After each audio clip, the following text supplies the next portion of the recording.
सभी को प्यार भरा नमस्कार। प्यारे विद्यार्थियों, कैसे हो आप सभी लोग। उम्मीद है आप सभी बहुत मस्त होंगे।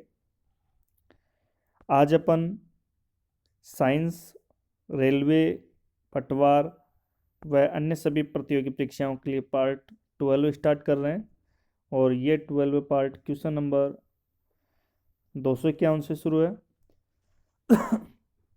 सबसे पहला क्वेश्चन, प्राचीन काल से ही दही जमाने की प्रक्रिया में निम्न जीव की आवश्यकता होती थी। दही जमाने के लिए प्यारे विद्यार्थियों, ये परंपरा प्राचीन काल से ही चली आ रही है। सतयुग से, जब से गिरधर माखन खाता था, कृष्ण जी, गिरधर बनवारी जो भी, तो ये दही जमाने की प्रक्रिया कौन से जीव से प्रारंभ हुई। कवक से नहीं हुई, परजीवी से नहीं हुई, विषाणु से नहीं हुई, जीवाणु से। और प्यारे विद्यार्थियों, दही जमता है बैक्टीरिया की वजह से, और उस बैक्टीरिया का नाम सबको पता है, लैक्टोबैसिलस। लैक्टोबैसिलस नाम का बैक्टीरिया होता है, लैक्टोबैसिलस। देखो, एक बात और याद रखना, दूध से दही बनता है, लगभग टेम्परेचर चाहिए 30 डिग्री। यानी कि दूध को अपन दही बनाने के लिए उसके अंदर खट्टा पदार्थ डालते हैं, वो 30 डिग्री टेम्परेचर पर रहता है। फिर उस दही के अंदर दूध के अंदर पाई जाने वाली जो लैक्टोज शर्करा होती है, वो लैक्टोज शर्करा लैक्टोबैसिलस नाम के बैक्टीरिया की वजह से लैक्टिक अम्ल के रूप में रूपांतरित होती है। इस प्रक्रिया के अंदर दूध से दही जमता है, वो है लैक्टोबैसिलस बैक्टीरिया। तो राइट आंसर हुआ फर्स्ट। अगला क्वेश्चन, पृथ्वी पर सबसे पुराना जीव कौन सा है। पृथ्वी पर सबसे पुराना जीव, अच्छा इंपॉर्टेंट क्वेश्चन है। पृथ्वी पर सबसे पुराना जीव कौन सा है। युगलिना नहीं है, अमीबा नहीं है, कवक नहीं है, नीलहरित शैवाल। पृथ्वी पर सबसे पुराना जीव है नीलहरित शैवाल।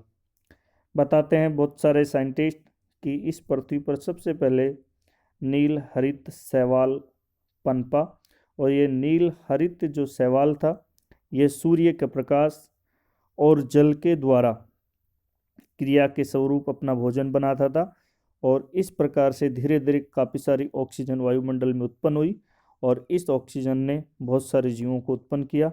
तो दुनिया में सबसे पहला जो जीव है वो है नीलहरित शैवाल। अगला क्वेश्चन,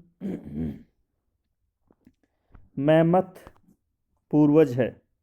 प्यारे विद्यार्थियों, ये क्वेश्चन आरएएस एग्जाम 2008 में पूछा हुआ है।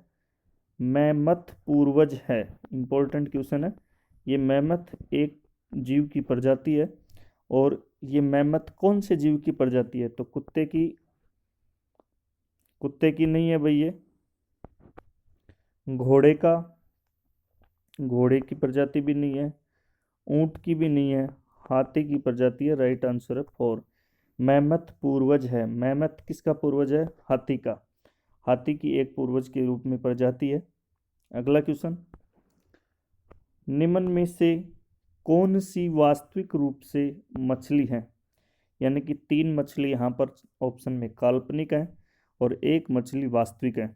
देखो, कुछ कीट भी ऐसे होते हैं जिनके नाम पे फिश लगा हुआ होता है, लेकिन वास्तव में भी मछली के गुण प्रदर्शित नहीं करते। आपको पता है मछली का हृदय त्रिकोष्ठीय होता है, 2 आलिंद और 1 नील होते हैं, गलफड़ों के द्वारा श्वसन क्रियाएं होती है, जल के अंदर रहती है। तो ये सभी विशेषताएं मछली की कौन सा जीव पूर्ण रूप से प्रदर्शित करता है, तो स्टार फिश वास्तविक मछली नहीं है, सिल्वर फिश भी नहीं है, ये भी कीट है, व्हेल फिश ये भी मछली नहीं है, स्तनधारी जीव है। समुद्री जो घोड़ा होता है, हिप्पोकैम्पस भी बोलते हैं इसको, हिप्पोकैम्पस, हिप्पोकैम्पस, हिप्पोकैम्पस समुद्री घोड़ा, ये एक प्रकार की मछली है, हिप्पोकैम्पस।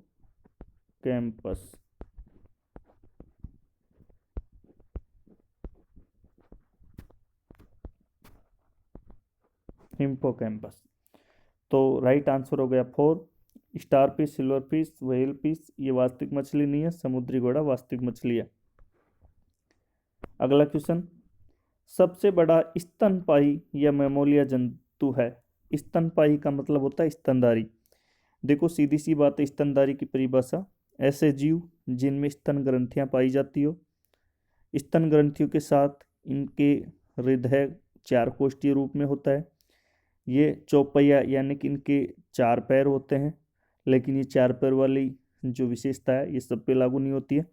स्तनधारी का मतलब है ऐसे जीव जिनमें स्तन ग्रंथियां पाई जाती हो। तो सबसे बड़ा पूछ रहा है ये, सबसे बड़ा जो चार ऑप्शन है उनके अंदर सभी स्तनधारी जीव है, लेकिन सबसे बड़ा स्तनधारी जीव कौन सा है।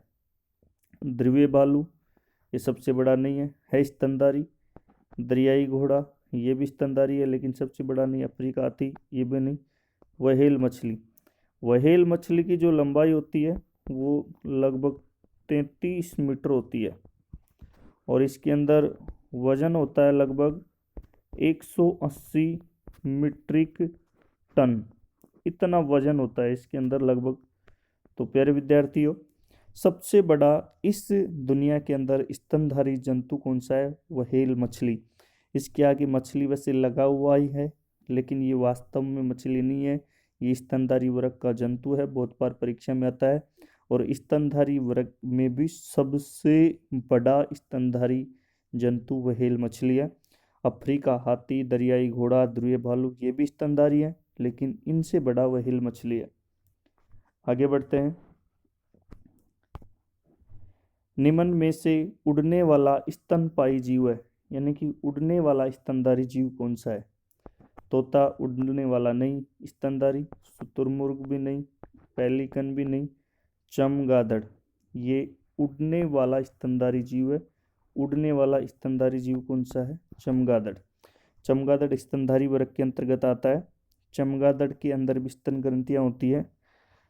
अपने पास में स्तनधारी जीवों के जैसे मैं एग्जाम्पल बोलूँ, व्हेल मछली, चमगादड़, गिलहरी, सभी पशु, मनुष्य ये सभी स्तनधारी वर्ग के जंतु हैं। आगे बढ़ते हैं। अगला क्वेश्चन, निम्नलिखित जंतुओं पर विचार कीजिए। प्यारे विद्यार्थियों, ये आईएएस की परीक्षा में पूछा हुआ प्रश्न है, आईएएस प्री 2013। बहुत अच्छे तरीके से आपको इसको देखना है। निम्नलिखित जंतुओं पर विचार कीजिए। जंतुओं पर विचार कीजिए। समुद्री गाय, समुद्री घोड़ा और समुद्री सिंह। समुद्री सिंह का मतलब है समुद्र के अंदर पाए जाने वाला शेर। वास्तव में शेर नहीं, वास्तव में शेर नहीं, जैसे जंगल में शेर होता है उसी प्रकार से समुद्री सिंह एक जंतु को नाम दिया गया। अब पूछ रहा है उपयुक्त में कौन सा स्तनधारी है, यानी कि समुद्री गाय, समुद्री घोड़ा और समुद्री सिंह, इन तीन में से स्तनधारी कौन है। तो देखो केवल एक समुद्री गाय स्तनधारी है। समुद्री जो घोड़ा है ये समुद्री घोड़ा प्यारे विद्यार्थियों ये मछली है, मछली। और समुद्री गाय स्तनधारी है और समुद्री सिंह भी स्तनधारी है। तो यहाँ पर सही आंसर कौन सा होगा, 1 व 3, यानी कि राइट आंसर होगा बी। निम्नलिखित जंतुओं पर विचार कीजिए, यानी कि समुद्री गाय और समुद्री सिंह ये समुद्र में पाए जाने वाले स्तनधारी प्राणी हैं। समुद्री घोड़ा स्तनधारी प्राणी नहीं, ये मत्स्य या फिशीज या मछली वर्ग का जीव है। तो यहाँ पर राइट आंसर होगा केवल 1 व 3 दोनों। तो याद रखना समुद्री गाय, समुद्री सिंह ये स्तनधारी जीव हैं। समुद्री घोड़ा फिशीज या मछली वर्ग का जंतु है। ये आईएएस प्री 2013 में पूछा हुआ प्रश्न है, अच्छा प्रश्न है। आगे बढ़ते हैं।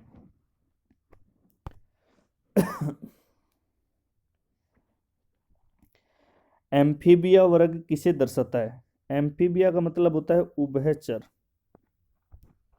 उभयचर। एम्फीबिया का मतलब होता है उभयचर, उभयचर। एम्फीबिया इंग्लिश वर्ड है और उभयचर बोलते हैं हिंदी में। अब आप समझ गए होंगे, यानी कि ऐसे जीव जो जल और थल दोनों पर रहते हैं। अब आप देखिए एम्फीबिया वर्ग किसे दर्शाता है? बहुत तेजी से चलने वाली नाव को? नहीं। केवल जल में ही रह सकने वाले पशुओं को? नहीं। केवल स्थल पर रह सकने वाले पशुओं को? नहीं। जल एवं स्थल दोनों पर रह सकने वाले पशुओं को। आगे बढ़ते हैं। तो एम्फीबिया वर्ग किसे दर्शाता है? तो जल एवं थल दोनों पर रहने वाले पशुओं को।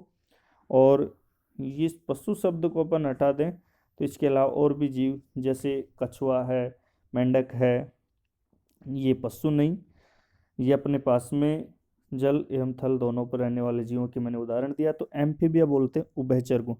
देखो मेमोलिया का मतलब स्तनधारी, एम्फीबिया का मतलब उभयचर, स्पीशीज का मतलब मत्स्य, एविज का मतलब पक्षी वर्ग, और रेप्टिलिया का मतलब सरीसृप।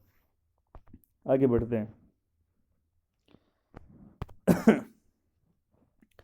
नीलगाय निम्नलिखित में से किस कुल में आती है? नीलगाय, तो देखो गाय में नहीं आती है, बकरी में नहीं आती है, भेड़ में नहीं आती है, हिरन। नीलगाय हिरन के कुल में आती है। जिस प्रकार से हिरन के सींग स्थायी होते हैं, हिरन के सींग स्थायी होते हैं, उसी प्रकार से नीलगाय के भी सींग स्थायी होते हैं। यानी कि हर वर्ष इनके सींग टूट करके फिर दोबारा से नहीं आते हैं। नीलगाय निम्नलिखित में से किस कुल में आती है? तो हिरन। राइट आंसर हो गया 4। आगे बढ़ते हैं।